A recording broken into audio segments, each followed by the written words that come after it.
Hello everyone, welcome back to our channel. आज मैं बनाने जा रही हूँ मोस्ट रिक्वेस्टेड वीडियो, यानी कि इस वीडियो की मुझे बहुत बार रिक्वेस्ट आई है कि मैम प्लीज़ इंपॉर्टेंट क्वेश्चंस करवाइए, जिससे हमें ये बेनिफिट हो कि हमें एक टेंटेटिव गाइडलाइन मिल जाए कि कौन कौन से क्वेश्चंस हैं जिनको हम ज़्यादा फोकस करें, जो बहुत ही ज़्यादा इंपॉर्टेंट हो और एग्जाम्स में आए। तो आज मैं वही करवाने जा रही हूँ।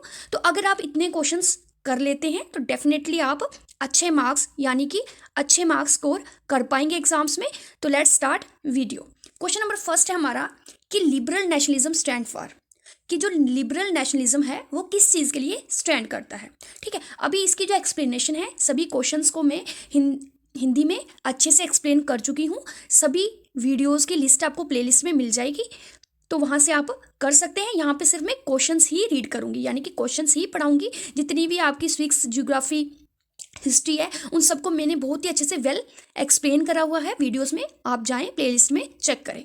तो क्वेश्चन नंबर सेकंड है हमारा कि discuss the importance of language and popular tradition in the creation of national identity. National identity को क्रिएट करने में लैंग्वेज और जो वहाँ के पॉपुलर ट्रेडिशंस थे उनका क्या रोल था, एक्सप्लेन करें। ठीक है, इकोनॉमिक जो एक्सचेंज और ग्रोथ है उनमें क्या चीज़ें जो थी, कौन सी कंडीशंस थी जो ऑब्स्टेकल पैदा कर रही थी, यानी कि रुकावटें पैदा कर रही थी इकोनॉमिक एक्सचेंज और ग्रोथ में। ठीक है, how were liberty and equality for women to be defined. अब औरतों के लिए लिबर्टी और इक्वालिटी को कैसे डिफाइन किया गया। ठीक है, define the main M of French revolutionaries. जो फ्रेंच रेवोल्यूशनरीज थे उनके एम क्या थे। ठीक है, उनके मेन एम्स क्या थे। उसके बाद explain why the decade of 1830s is known as the great economic hardship in Europe, give reason. 1830 का जो टाइम था वो यूरोप में इकोनॉमिक हार्डशिप के डिकेड के रूप में कैसे आया, उसके रीज़न दें, एक्सप्लेन करें। ठीक है, कि मतलब 1830 का जो टाइम था वहाँ पे काफ़ी ज़्यादा पैसे की दिक्कतें थी, इकोनॉमिक हार्डशिप थी, उसको एक्सप्लेन करें। ठीक है, उसके बाद 7th क्वेश्चन है हमारा कि फ्रेंच जो रेवोल्यूशनरीज थे उन्होंने सेंस ऑफ कलेक्टिव आइडेंटिटी को फ्रेंच लोगों के बीच में पैदा करने के लिए कौन कौन से स्टेप्स उठाए। ये क्वेश्चन भी आपको प्लेलिस्ट में मिल जाएगा और अच्छे से मैंने हिंदी में एक्सप्लेन किया हुआ है। ठीक है, उसके बाद वेरी वेरी इंपॉर्टेंट क्वेश्चंस, और ये हमेशा एग्जाम्स में देखने को मिलता है। ठीक है, briefly trace the process of German unification. ये क्वेश्चन तो कभी भी आप लीव मत करें, क्योंकि ये क्वेश्चन अगर 10 टाइम एग्जाम हुआ है फॉर एग्जाम्पल, तो 9 टाइम ये क्वेश्चन आता है। तो प्लीज़ इसको अच्छे से कर लें। उसके बाद 9th क्वेश्चन जो है वो भी बहुत ही ज़्यादा इंपॉर्टेंट है, और इवन कि ये हमारे टाइम जब एग्ज़ाम हुए थे तब भी ये क्वेश्चन आया हुआ था। तो प्लीज़ ये क्वेश्चन अच्छे से कर लें। अगर आप चाहते हैं कि आप 100 में से 100 मार्क्स को स्कोर करें तो ये जो क्वेश्चन हैं इनको तो अच्छे से कर लें। ठीक है, ये बहुत ही ज़्यादा इंपॉर्टेंट क्वेश्चन है। What changes did Napoleon introduce to make the administrative system more effective in the territories ruled by him. यानी कि जिन क्षेत्रों पर नेपोलियन ने अधिकार किया था उन क्षेत्रों में एडमिनिस्ट्रेटिव जो सिस्टम था उसको अच्छा करने के लिए जो नेपोलियन था उसने कौन सी चेंजेस जो थी वो लाई थी। ठीक, 10th क्वेश्चन है इंपेरियलिज्म का क्या मतलब होता है। उसके बाद एक्सप्लेन, ये 11th question very very important again.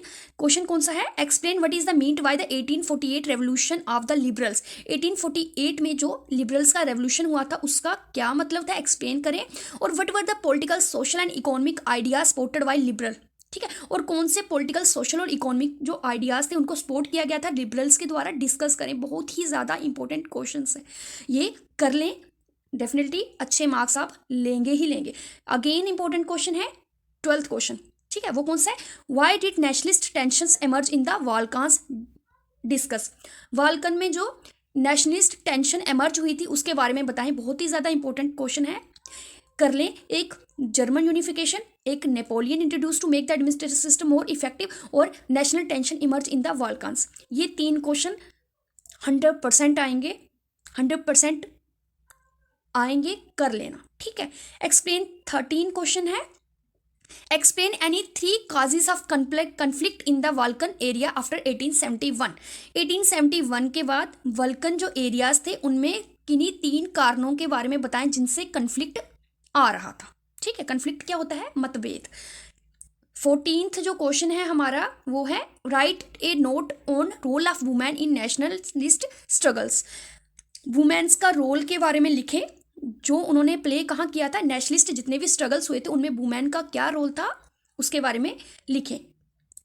Most important question, write a note on Giuseppe Mazzini. बहुत ही ज़्यादा इंपॉर्टेंट क्वेश्चन है, 10 एग्जाम्स में 9 टाइम आया ही आया है। सो प्लीज़ जितने भी क्वेश्चंस करवाए हैं और जिन पे मैं ज़्यादा फोकस कर रही हूँ, ज़्यादा जोर लगा के बोल रही हूँ कि ये क्वेश्चन आएंगे, वो अच्छे से कर लें। Thank you.